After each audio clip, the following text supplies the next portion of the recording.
আজকে যে এসেছে না আমার বিকেলটা জাস্ট এই করে দিয়ে গেছে। Hello everyone, welcome to my page. আর আজকে আমি রিসিভ করে নিয়েছি দুটো পার্সেল, তো লেটস ওপেন ইট।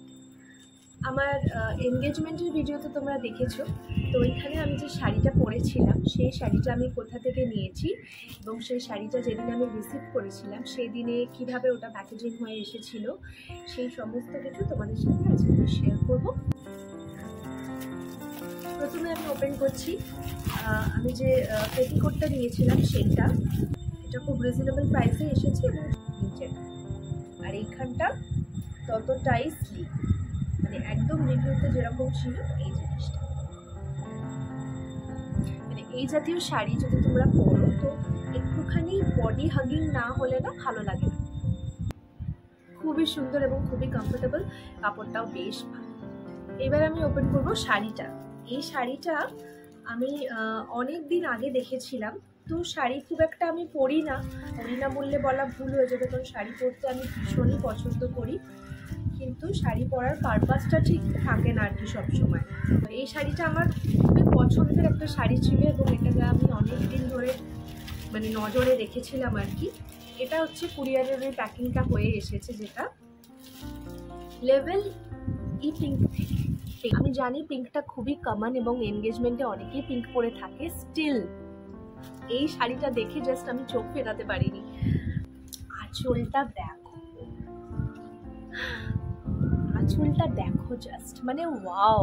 আমি তো মানে যখন আমি ফটোতে ভিডিওতে দেখেছিলাম শাড়িটা তখনই আমি ব্যাস প্রেমে পড়ে গেছি, আর এখন তো এটা দেখে আমার সামনে থেকে মানে যে কি ভালো লাগছে। এই যাচ্ছে এটার ব্লাউজ, বিউটিফুল না শাড়িটা? এত সুন্দর একটা কাজ যেটা কিনা আঁচলটা পুরো কভার করছে, কি মিষ্টি। আর বডির রংটা, ও মাই গড, ভীষণই প্রিটি। ইভেন্টের ব্লগটা দেখেছো, তারা আমাকে শাড়িটা পরে কেমন লাগছিল বুঝতেই পেরেছো। আরও সামনে থেকে আরও সেজে গুজে খুবই ভালো মানে বোঝা যাচ্ছিল। আমি জানি না এখানে কতটা বোঝা যাচ্ছে, বাট আমি ট্রাই করছি। এই শাড়িটা হচ্ছে মহাবালিপুরম সিল্ক, এবং সিল্কের একটা গর্জিয়াসনেস তো এটার মধ্যে আছেই। এই যে পুরো দুটো কম্বিনেশনটা তোমাদের একসাথে দেখাই, এত বিউটিফুল একটা ডার্ক পিঙ্ক এবং একটা লাইট পিঙ্কের শেড, দিস ইজ মানে জাস্ট অসম। এবং কাজটাও আমার এত পছন্দ হয়েছে না, এবং এর সাথে তুমি গোল্ডেন ব্লাউজ দিয়ে যদি চাও তুমি সেটাও পরতে পারো। মানে আমি এখন যেরকম হাতা পরে আছি অলমোস্ট ওরকম, অতটাই স্লিক হাতা দিয়ে একটা পিঙ্ক এরকম ডার্ক শেডের ব্লাউজ দিয়ে পরা ছিল, অসম্ভব ভালো লাগছিল। মানে আমি ওই পাতলা একটা হাতাওয়ালা ব্লাউজ দিয়েও তো ডেফিনেটলি ট্রাই করবো, কিন্তু এনগেজমেন্ট বলে আমি একটু গ্লাস হাতাটাই প্রেফার করলাম। শাড়িটা আমি কিনেছি লেভেল ই পিঙ্ক নামে একটা পেজ থেকে, খুবই অথেন্টিক একটা পেজ, এবং এই শাড়িটার প্রাইস তোমরা গেস করো, আমি বলবো না, প্রচন্ড রিজনেবল একটা প্রাইস। মানে তোমরা জাস্ট শুনে মাথায় হাত দেবে যে মানে এত কম দামে এত জেনুইন একটা প্রোডাক্ট যে পাওয়া যায়। Thank you so much level ই পিঙ্ক, যে এরকমের মানে ক্লোথস রাখার জন্য, এত রিজনেবল প্রাইসে রাখার জন্য।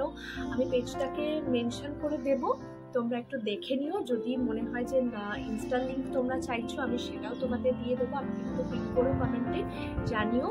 শাড়িটা তোমাদের কেমন লাগলো ওভারঅল আমাকে কিন্তু বল। এই গরমে এই শাড়ি ক্যারি করা কোনো ব্যাপার, ভীষণ। আর এইটার সাথে এই পেটিকোটটা আমি যেটা কিনেছি খুবই ম্যাচ, এই কালারটা, এটাও তোমরা মিশো থেকে পেয়ে যাবে, বোঝাই যাচ্ছে। সাদা নিলে হয়তো জানি না কেমন কি হতো না হতো, বাট আমি পিঙ্ক কালারটা একদম মানে খুবই ভালো একটা কালার পেয়ে গেলাম বলে আমি এটা নিয়ে নিলাম। যদি তোমাদের মনে হয় এটা নিতে পারো। এবং শাড়িটা পরে আমার লুকটা তো তোমরা অলরেডি দেখেই নিয়েছো, আমি স্টিল এই ভিডিওর সাথে আমার একটা শাড়ি পরা লুকের ফটো অ্যাড করে দিচ্ছি যাতে তোমরা আরও বেটার বুঝতে পারো।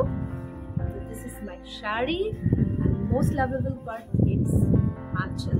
এই শাড়িটার না আরও অনেকগুলো কালার অপশন আছে, তো তার একটা মভ কালার আছে যেটা অসাধারণ দেখতে, একটা মোস্ট প্রবাবলি রেড অ্যান্ড গ্রিনের উপরে আছে, একটা ইয়েলোর উপরে আছে, আরও কিছু কালার আছে এই পিঙ্ক শেডের উপরেই, আরও দু একটা কালার কিন্তু আছে।